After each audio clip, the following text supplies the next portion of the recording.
Hello, good afternoon, Sir Isigani. I am Kathleen Terby Jimena from the group of Jimena, Sabandeja, and Plaños.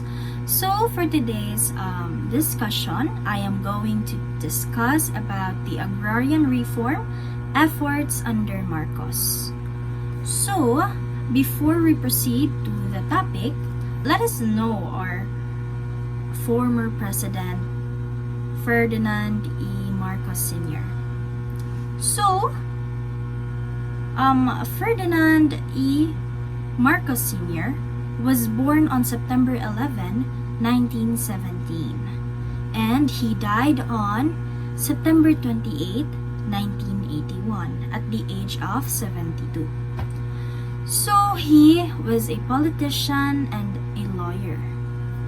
He was also the 10th President of the Philippines, 1965 to 1986, and he declared martial law in 1972. Alright, so as what was stated there, he declared martial law on September 21, 1972, and that enabled him to essentially wipe out the landlord-dominated Congress. So through his technocrats, he was able to expand executive power in solving the deep structural problems of the countryside. Or when we say technocrats, guys, it is a person with a lot of scientific or technical knowledge who has an important position in a government or in an industry. So, syempre, na dyan yung mga tao, si Marcos, syempre, kaya siya baya ang atong president. So, after atong iyang declare ang martial law, dito na nagsugod nga naa na tayo gitawag og Presidential Decree number 27 or the Code of Agrarian Reform of the Philippines. And, mind you, this became the core of agrarian reform during Marcos regime. Before tamo proceed sa sunod, ato sang hibawon kung unsa din ang agrarian reform, di ba? Para mas masabtan nato unsa day na. So it means it is the redistribution of land regardless of crops or fruits produced to farmers and regular farm workers who are landless. Or kung atong gisayon, pag-distribute, pag-divide or gibahagi ba ang mga yuta sa mga farmers nga wala sila'y matanan. So, karon ari na ta, or let us proceed to the Presidential Decree number 27, 21 of October 1972. Sumani ang mga naa sa sulod ani nga batas. In Presidential Decree number 27 or the Code of Agrarian Reform of the Philippines, gitagaan ni og kanang kalayaan ug karapatan ang mga farmers nga nang makaangkon or maka-use og yuta land for them para makapag-saka or makapananom. Diba? Why? Nganong inaana man? Kay tungod, we all know nga ang mga farmers, they are really essential. Kinahanglanon gyud sila. Nga naman, sila ang nagtanong sa mga pagkaon nga atong gikaon karon. Especially ang palay or ang bugas, 'di ba? Corn, mga unsa pa na diha nga klase sa tanong, sila ana. So if di sila tagaan ana nga yuta, unsaon man nila pagtanong? Unsaon nato nga naatay makonsume nga pagkaon? Diba? Labi na kitang mga Filipino, we are rice eaters. So, kinahanglanon jud na ang tanom o mga palay or para na ay produkto nga mahimong bugas. Mga na siya. Ang pinakauna dire is, this shall apply to tenant farmers of private agricultural lands primarily devoted to rice and corn under a system of sharecrop or lease tenancy, whether classified as landed estate or not.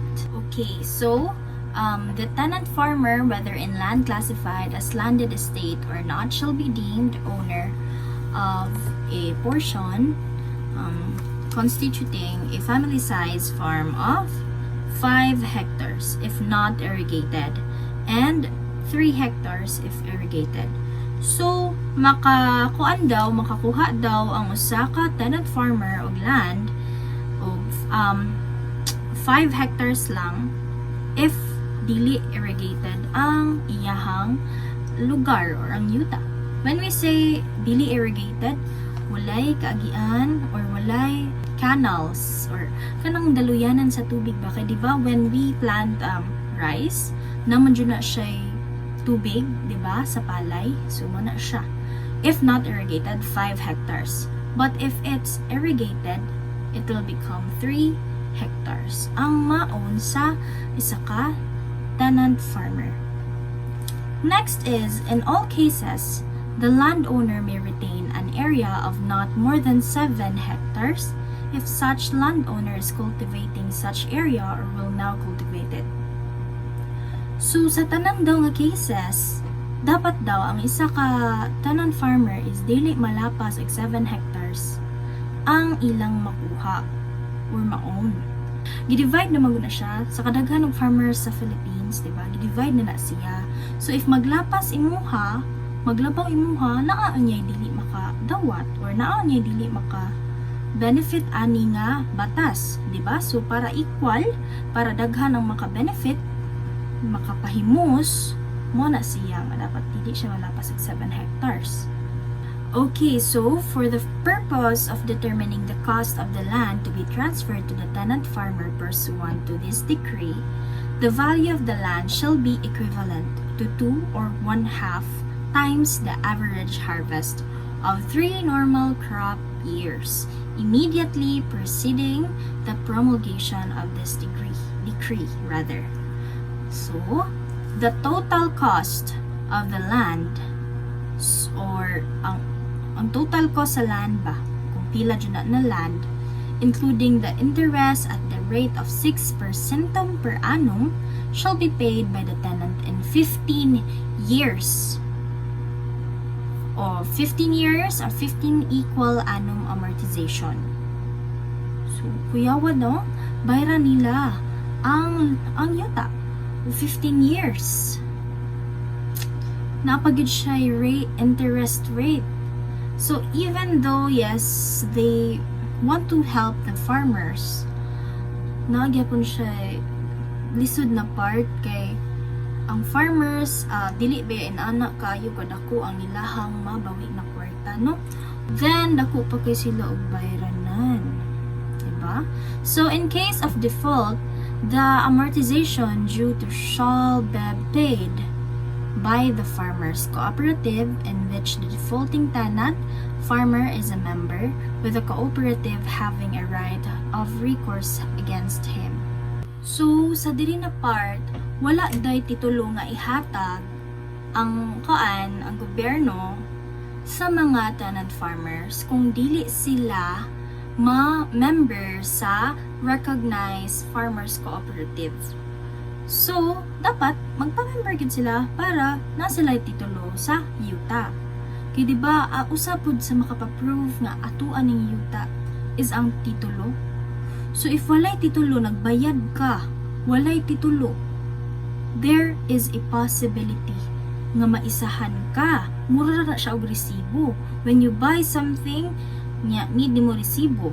Pero if ever na ay defect ana niya na gamit, you can just return it and show your proof nga nakay-resibo nga nipalit ka. If wala ang titulo sa imuha, lisod na siya kay basin pag niyang maisahan ka, makuha pa sa imuha ang imong gihaguan nga yuta, imong gibayran for how many years?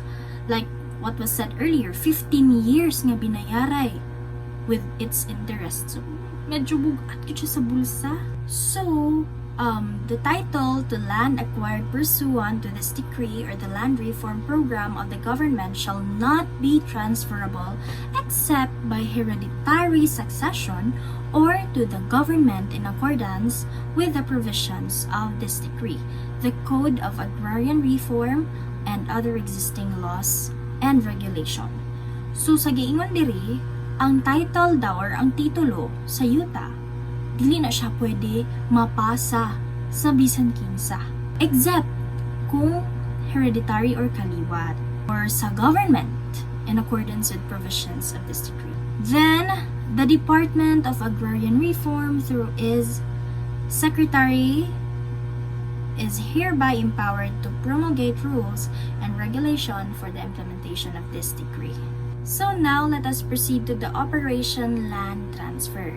Targeted tenants of over 7 hectares on rice and corn lands. So ilahang target tenants day ani kay over 7 hectares on rice and corn lands. So, legal measures and enhanced support services aim to achieve agrarian reform. So tungod ani labi na sa pag-support sa mga magsasaka para sa ilahang trabaho, mao nga atong na kamit ang agrarian reform or ato dyan na implement pa. So the Masagana 99 Rice Self-Sufficiency Program mo ni ilang program sa una in which pwede makahuwam o makautang ang mga farmers sa mga bangko para makapalit og 3 hectare plots and agricultural inputs or mga gamit nila. So, pwede din sila makaborrow, no? So, landlords circumvented the law by changing crops to coconut and sugar to avoid the agrarian reform program. So, ilan na din giilisan ang crops, nakatong rice and corn, into coconut and sugar para daw ma-avoid nilang agrarian reform program. Okay, so lands worked by wage labor were exempt from the program, leading landlords to evict tenants and hire workers. So, ang mga landlords daw, pwede sila manangtang og tenants tapos mag-hire sila workers. Mao ba? So, luoy dahil itong mga tenants, no? Kay, what if tangtangon sila, kana ray lahang source of money, tapos, or source of income, tangtangon sila sa trabaho, para lang po sa benefit sa landlord, di sila mag-think sa life sa ilang tenants, di ba? Luoy. So, landlessness increased, excluding landless peasants from the program. So, ani na siya, ha? Though, gipanagaan lagi og yuta daw ang mga tao, ani na time, ang landlessness increased. So, ang katong mga tao nga walay mga yuta, kayutaan, mas nitaas. Wa pay labot sa mga landless peasants or mga, what do we call this, mga taong grasa. Kani mga nagkalisod jud ba from the program. So, dili dahil siya effective, no? Nga usa ka program. Kaya nga nung inanaman, imbis na makatabang sila, nga nung inanaman, nga nung mang daghan maghihapon ang mga walay yuta. Diba? So, elite landowners employed various methods to retain power and dominance. So, maulagi na. Kay tungod, ang mga landlords or landowners, ganahuna mangyud sila sa ilang benefit ra, wala gyud sila ginana silang tao. Mauna nga, ina na ang resulta. Feel ko yun, ang perfect na word is greediness. Being greedy. Ana dyan na siya. Greedy yun ang mga tao sa unang panahon. Even now, imbis nga makatabang ta, imbis daghan ang mulambo sa Philippines, walay na usap. Kay tungod, kay baw man ang landowners nga once na akayuta, you have the power and the authority of that land. And mailado ka as powerful. Kinago kayuta. Corruption involving Marcos and his associates further undermined the program's success in the agricultural sector.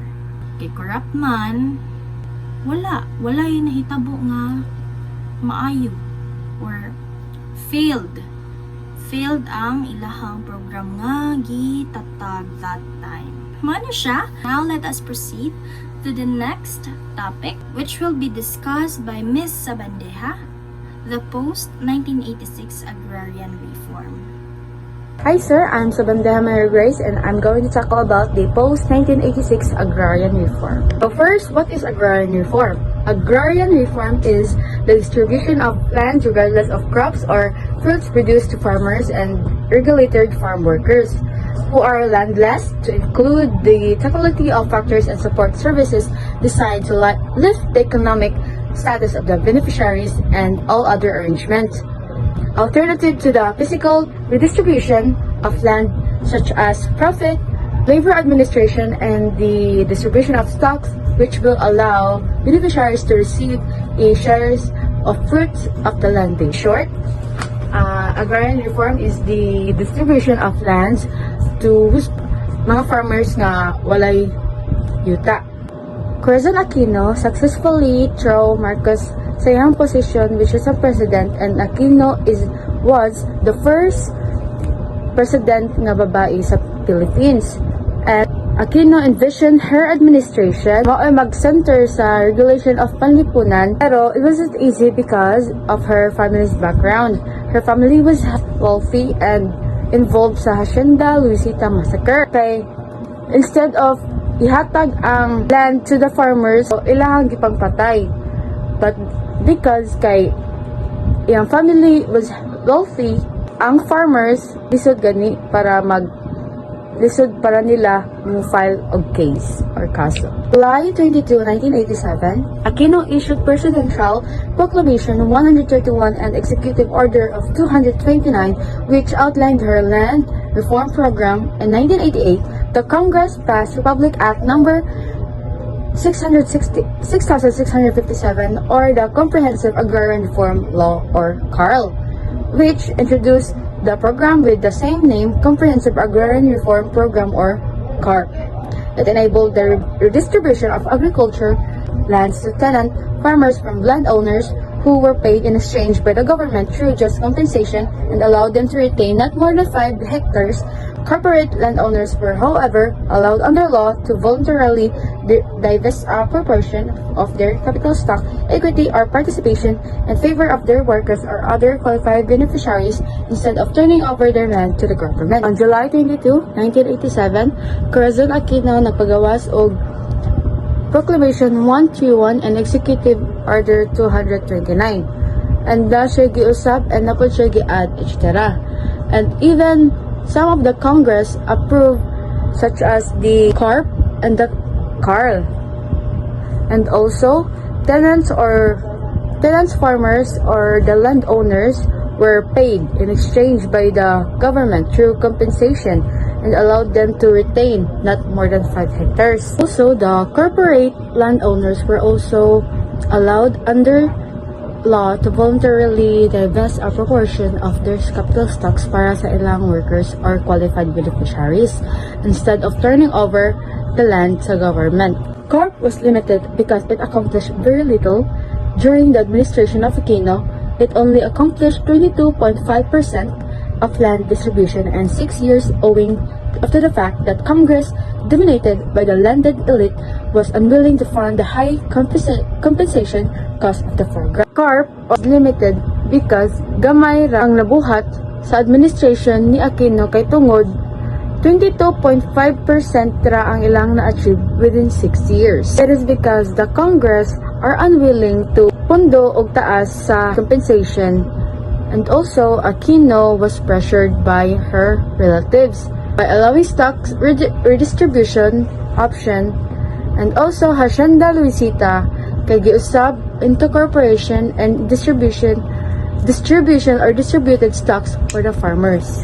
Under the term of President Ramos, CARP implementation was speeded in order to meet the 10 years time frame despite limitation and constraint in funding, logistics, and participation of involved sectors. By 1996, the Department of Agrarian Reform, or DAR, distributed only 58.25% of the total area target to be covered by the program. To address the lacking funding and the dwindling time for the implementation of CARP, Ramos signed Republic Act number 8532 and 1998 to amend CARL and extend the program to another 10. Under the term of President Ramos, ilang gipadali ang pag-implement sa CARP para ma-meet ang 10 years time frame, despite sa limitations and constraints sa pondo, logistics, and participations sa involved na sectors. Ramos signed Republic Act 8532 in 1998 to amend CARL and extend the program for another 10 years.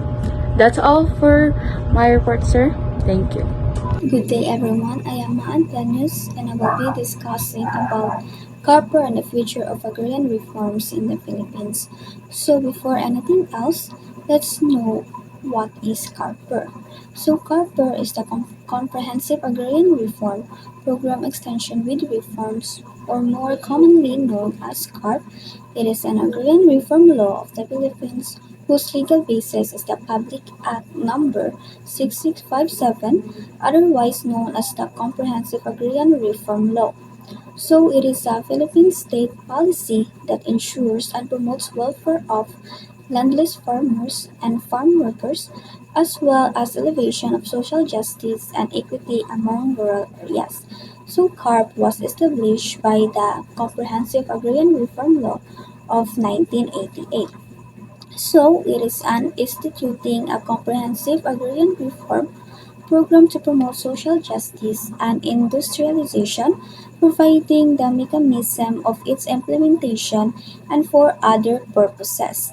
So it aimed for a nation with equitable land ownership and empowered agrarian reform beneficiaries while at least improving social lives. Expired in 2008, leaving 1.2 million farmer beneficiaries and 1.6 million hectares of agricultural land to be distributed to farmers.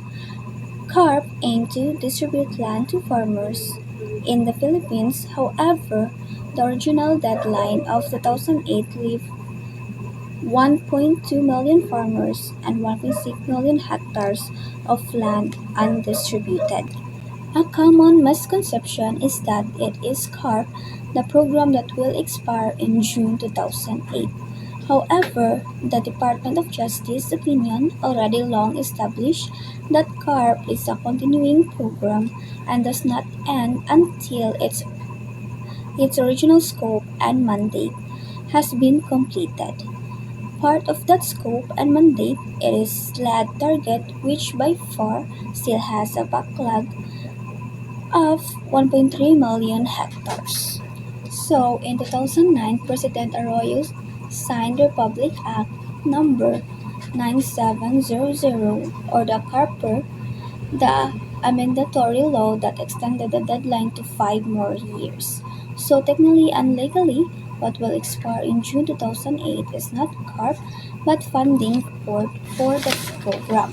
Come 1998, the lead component was not yet completed, with led Congress to augment the funding of CARP for another 10 years, or until 2008. And still by June 2008, more than a million hectares stand to be covered and distributed, leading to another 5 years extension of the lead component of CARP tapped as CARPER or CARP extension, with reforms with the new policies in place accelerating the implementation of the program. In Section 30 of the law, this department committed to complete the issuance of all notices of coverage by June 2013. The volume of NOCs to be issued in the coming months may require the DAR to publish this more than twice a month. In view thereof, the foregoing amendment is hereby issued.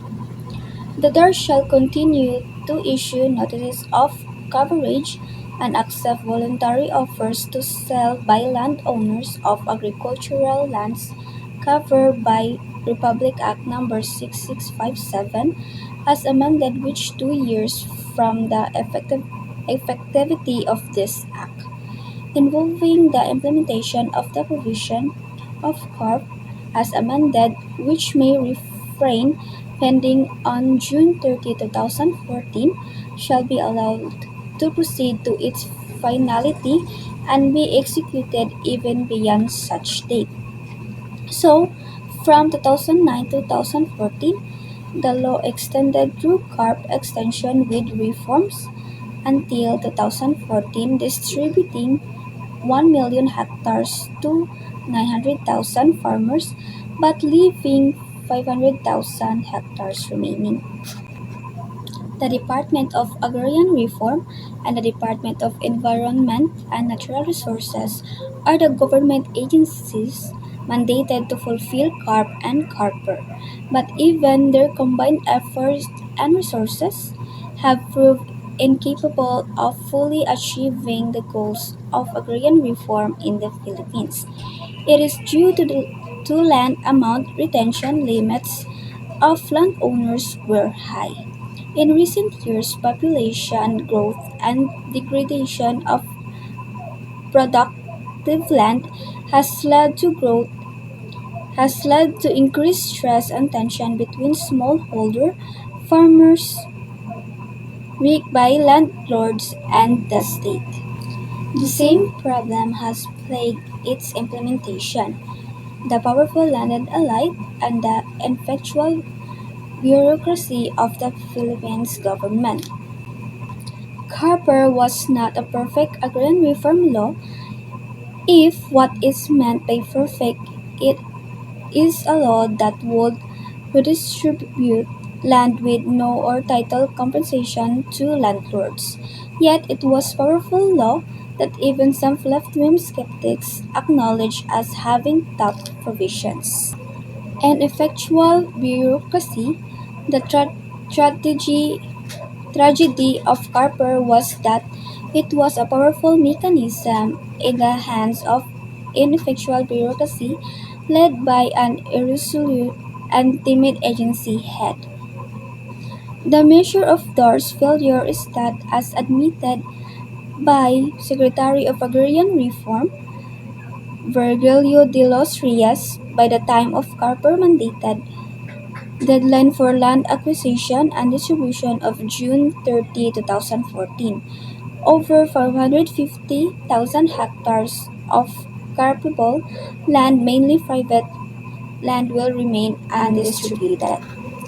Until these two challenges are surmounted, genuine agrarian reform in the Philippines remains but a dream to Filipino farmers who have been fighting for their right to land ownership for centuries.